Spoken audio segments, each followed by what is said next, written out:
나가는 거죠. 중단 없이 하나의 잡것이 섞이지 않게 순수하게 쭉 이어진 꾀가 양꾀죠. 건꾀죠. 거기에서 우리는 뭔가를 이제 배웁니다. 바로 이 건꾀를 해석하는데 이제 이렇게 양으로 축하는 것은 6마리 용이 순일하게 어떤 인간의 수양 과정이라든가 이런 것으로서 쭉 계속 나아가는 모습. 이것을 건꾀에서 상징적으로 보여준다고 할 수가 있습니다. 용으로 비유한 것.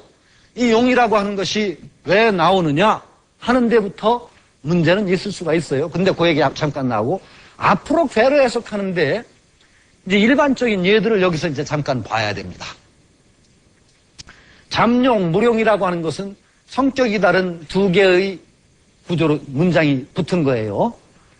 혈룡제전이라는 것과 이견대인도 두 개가 붙었어요. 자, 잠룡이다. 이건 어떤 상징을 통해서 보여주죠. 못 속에 잠겨있는 용이니라. 이렇게 보여주죠. 그 다음에 여기는 구체적으로 지시를 내려줍니다. 쓰지 말아라. 두 번째, 이거 보세요. 혈룡제전 이견대인. 나타난 용이 밭에 있다. 뭐 비유를 통해서 뭔가 상징으로 보여주죠. 그 다음에 구체적인 지시가 나옵니다. 대인을 만나는 것이 이롭다. 그렇죠? 자, 구별이 되시죠? 자, 더 나가면 여기 구삼은 뺍시다. 구사는 혹약자연이다. 용이 혹 한 번 뛰어오르기도 하고 다시 못에 잠기기도 한다. 그게 이제 용이라는 상징을 통해서 뭔가를 보여주죠. 그 다음에 딱 결정을 내립니다. 허물이 없다.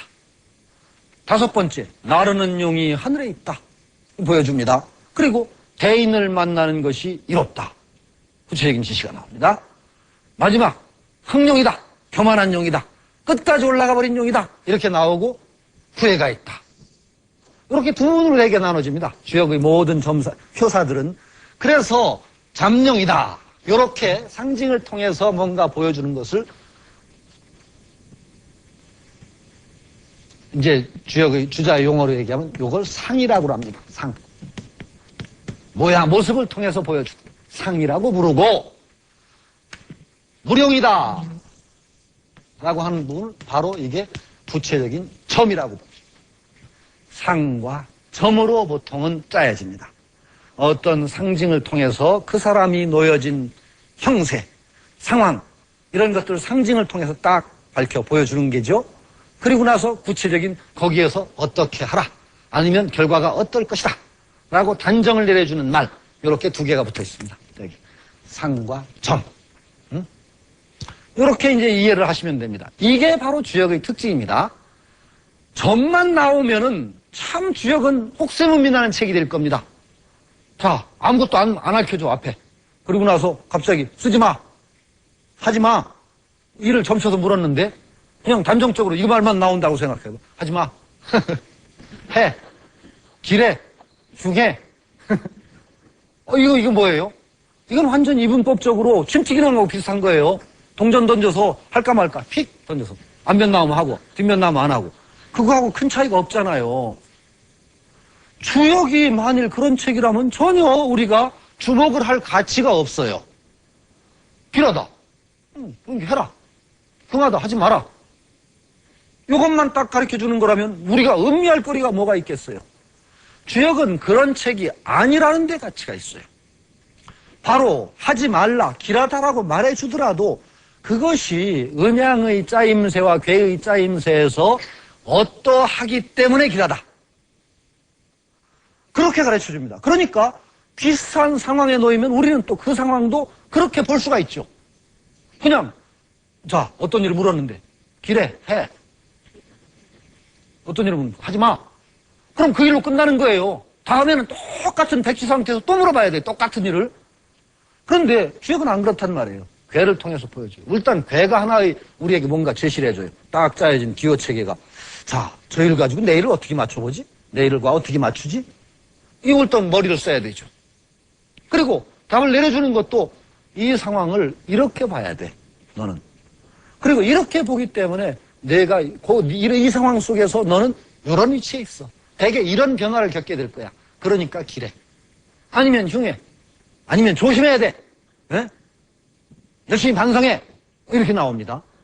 그러니까 이게 의미가 있다는 겁니다. 바로 주역 공부는 그걸 공부하는 거예요.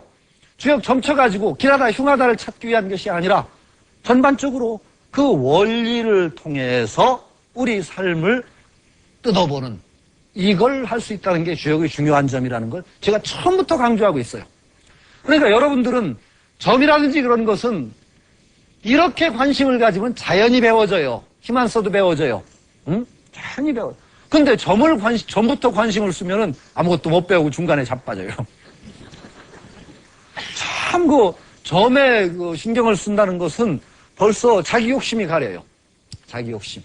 그러면은 점도 잘 안 되고, 좀 담담한 마음으로 괴를 이렇게 뜯어보고, 이런 교로 어떻게 이런 걸 얘기하지? 라는 마음으로 이렇게 뜯어보기 시작하면 참 재미가 있을 수 있단 말이죠. 그럼 나중에 점이야 저절로 되지 않겠어요? 그런 마음을 가지고 보시라고요. 응? 그럼 우리가 나중에 이제 점까지 잘 치게 되겠다는 야무진 꿈을 가지고 가봅시다. 그럼 원형 리정부터 나갑니다. 원형 리정은 이제 처음에 말씀드렸던 대로 괴를 푸는 겁니다. 점을 쳤을 때 변효가 없었을 때, 노양이나 노음이 6개 가운데 하나도 없을 때 바로 그냥 이걸로 점을 친다고 했죠. 그럼 여기서부터 이제 해석이 헷갈립니다. 정의천은 원형 리정을 4개로 끊습니다. 원하고, 건은 원하고, 형하고, 리하고, 정하다. 그러니까 정자식으로 하면 건은 크고, 큰 시작이요. 크고, 형통하며, 이롭고, 다르다. 이렇게 건의 4개의 덕이다. 라고 보는 게 정의천의 입장입니다. 주자는 그렇지 않아요. 정자와 주자는 아주 밀접하게 어떤 사상적 연관관계를 가지고 있으면 주자는 2개를 붙입니다. 건은 크게 형통하고 바르게 하는 것이 이롭다. 정하는 것이 이롭다. 라고 칩니다. 자, 이 둘 중에 어떤 걸 따르냐부터가 아주 고민스럽습니다. 그런데 2개 다 따를 수 없는 점이 있습니다. 따를 수 없는 점이 뭐가 있냐? 나머지 모든 어떤 괴에서도 건은 원하다라는 말이 쓰인 적이 없습니다. 원은 그 자체로 판결을